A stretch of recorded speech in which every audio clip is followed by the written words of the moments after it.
Welcome to the Mahadeva biology classes. Mahadeva biology class में आपका स्वागत है। हम देख रहे हैं चैप्टर 12th क्लास का चैप्टर नंबर फर्स्ट का लेक्चर्स। ठीक है, हम इसके पहले देख चुके हैं लाइफ स्पैन क्या होता है ना, रिप्रोडक्शन क्या होता है, उसमें देखे थे सेक्सुअल और एक्सेक्सुअल रिप्रोडक्शन। ठीक है, उसमें से हम सेक्सुअल रिप्रोडक्शन पिछले चैप्टर में कवर कर चुके हैं। ठीक है, क्योंकि पिछला चैप्टर बहुत ज्यादा पिछला जो लेक्चर है बहुत ज़्यादा लंबा हो चुका है। उसके वजह से क्या करेंगे, हम जो सेक्सुअल रिप्रोडक्शन है उसको पैराग्राफ बाय पैराग्राफ पढ़ेंगे। ठीक है, क्योंकि अगर इसको भी एक लेक्चर में हम पढ़ना स्टार्ट कर दे तो भी 1 घंटा के लगभग में चल जाएगा। इसके लिए आपको भी आसानी हो और हमको भी पढ़ाने में आसानी हो, उसके लिए हम इसको पैराग्राफ बाय पैराग्राफ पढ़ाएंगे। ठीक है, ये आप देख रहे हैं एनसीईआरटी के लाइन बाय लाइन और विद देयर एक्सप्लेनेशन। चलिए स्टार्ट करते हैं सेक्सुअल रिप्रोडक्शन। क्या देखेंगे? Sexual reproduction.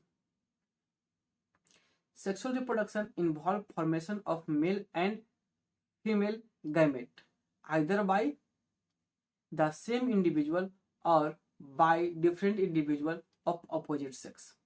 बोल रहा है कि सेक्सुअल रिप्रोडक्शन में मेल और फीमेल गैमेट का फॉर्मेशन होता है ना। क्या होता है? मेल और फीमेल गैमेट का फॉर्मेशन क्या होता है सेक्सुअल रिप्रोडक्शन में? किसके द्वारा होता है? बाय सेम इंडिविजुअल, या फिर कि एक ही इंडिविजुअल में दोनों का फॉर्मेशन हो रहा है, या फिर डिफरेंट इंडिविजुअल जो कि अपोजिट सेक्स है उसमें मेल और फीमेल गैमेट का फॉर्मेशन हो रहा है। अब बोलिएगा कि सेम जो इंडिविजुअल है उसमें कैसे हो रहा है ना।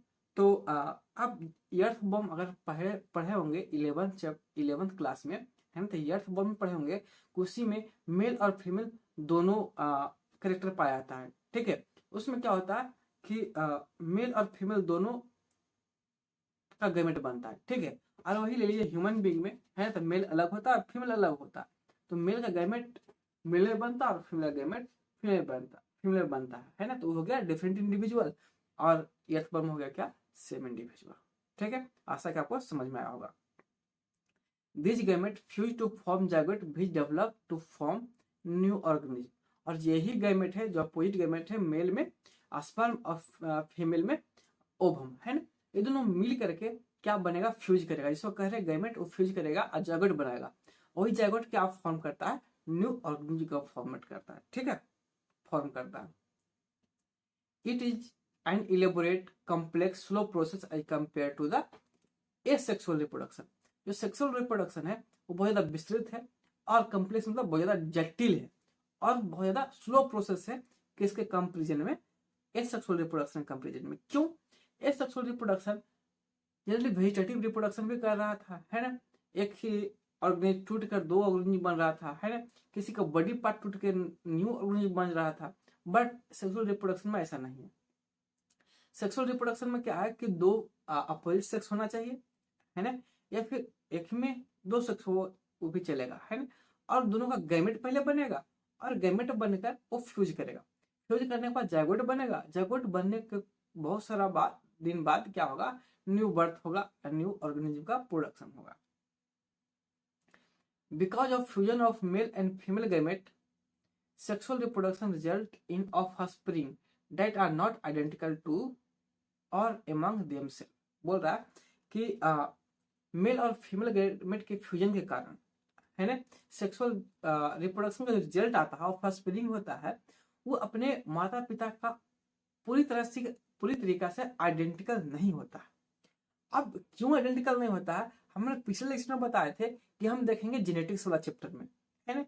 क्यों? जो मेल और फीमेल आपस का गैमेट से जो सेक्सुअल रिप्रोडक्शन होता है उससे जो बेबी बर्थ लेता है वो सेम टू सेम आइडेंटिकल नहीं होता।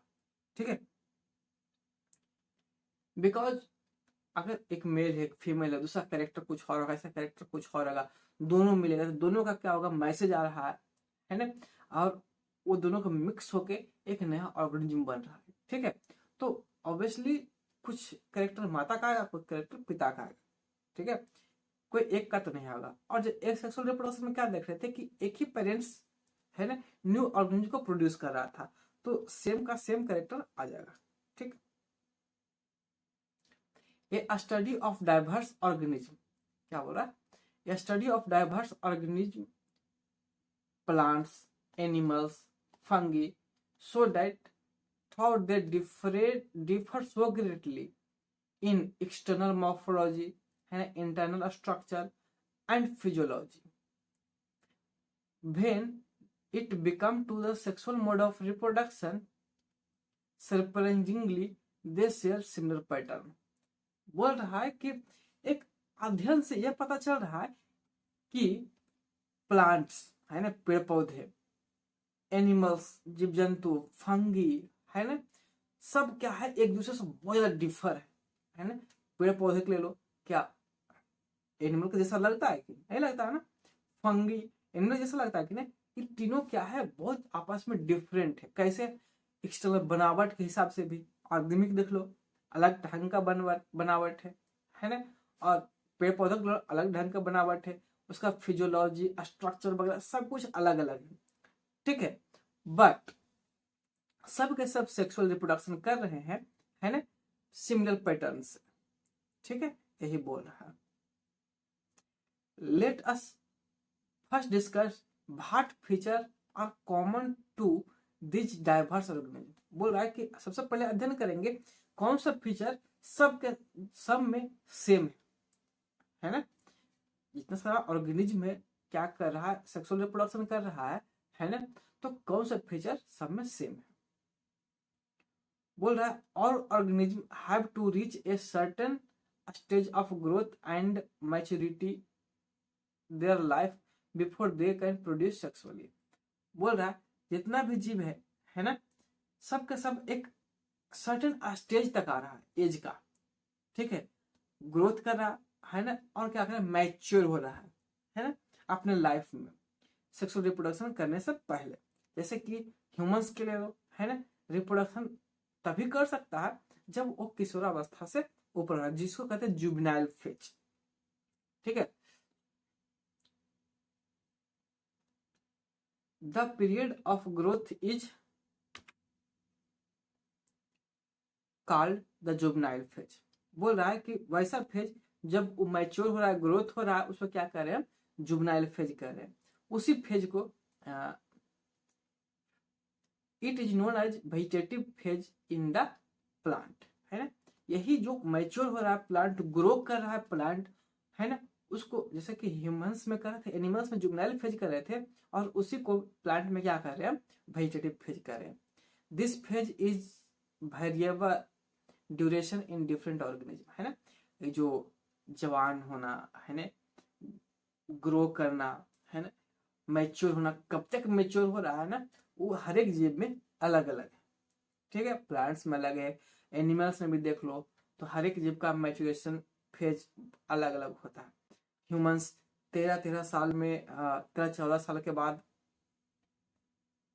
रिप्रोडक्शन करने लायक होता है, ठीक है, बट मतलब कि प्रोड्यूस कर सकता है बेबी को। वही अगर छोटे छोटे एनिमल्स पे देखो तो 21 साल में, जैसे कि डॉग के देख लो है ना, बहुत कम मैच्योरेशन फेज होता है उसका, है ना। और वही पेड़ पौधा में भी अलग अलग होता है। द एंड ऑफ जुवेनाइल या vegetative phase which marks the beginning of reproductive phase can be seen easily in either higher plant they when they become to flower. बोल रहा है कि जो जुवेनाइल फेज का एंड है, ये भी वेजिटेटिव फेज का एंड है ना, वो रिप्रोडक्टिव फेज का क्या है, शुरुआत है, जो कि हम देख सकते हैं किसमें, प्लांट्स वगैरह में, है ना। एनिमल्स में भी देख सकते हैं। प्लांट्स में कैसे देखेंगे, जब वो जुवेनाइल फेज खत्म होगा है ना, वो रिप्रोडक्टिव फेज में आएगा, तो उसका फ्लावर क्या हो जाएगा, आना स्टार्ट हो जाएगा। How long does it takes for marigold, rice, wheat, coconut, mango plant to come to flower, है ना। अब बोल रहा है कि कुछ पौधे के नाम दिया, कुछ पेड़ के नाम दिया, जैसे कि marigold, rice, wheat, coconut, mango में कब फूल आते हैं, ये पूछ रहा है, ठीक है। In same plant where flowering occur more than once, है ना। कुछ इसी पौधा में क्या होता है, कभी कभी एक बार में बहुत सारा फूल आते हैं, ठीक है, what would you call the interflowering period juvenile और मैच्योर, है ना, इसको क्या कह रहे हैं, है ना, इंटरफ्लावरिंग पीरियड जुवेनाइल कह रहे हैं या फिर मैच्योर कह रहे हैं। ठीक है, इस लेक्चर में इतना ही। आगे हम देखेंगे, क्या देखेंगे, जो सेक्सुअल रिप्रोडक्शन है उसी का अगला पैराग्राफ देखेंगे नेक्स्ट लेक्चर में। तो लेक्चर में बने रहिए, है, या फिर रेस्ट कर लीजिए, अगला प्लेलिस्ट खोलिए, है ना, अगला लेक्चर देखिए। काहे कि ज्यादा हम लंबा करेंगे तो अभी बोर हो जाएंगे, है ना। अब ब्रेक ले लीजिए, फिर अगला पैराग्राफ पढ़िएगा एनसीईआरटी का line by line. Thank you. अगर समझ में आ रहा है तो कृपया लाइक या सब्सक्राइब करें और कमेंट करें, और अपने दोस्तों को भी शेयर करें ताकि चैनल ग्रोथ कर सके और हम मोटिवेट हो सके। Thank you.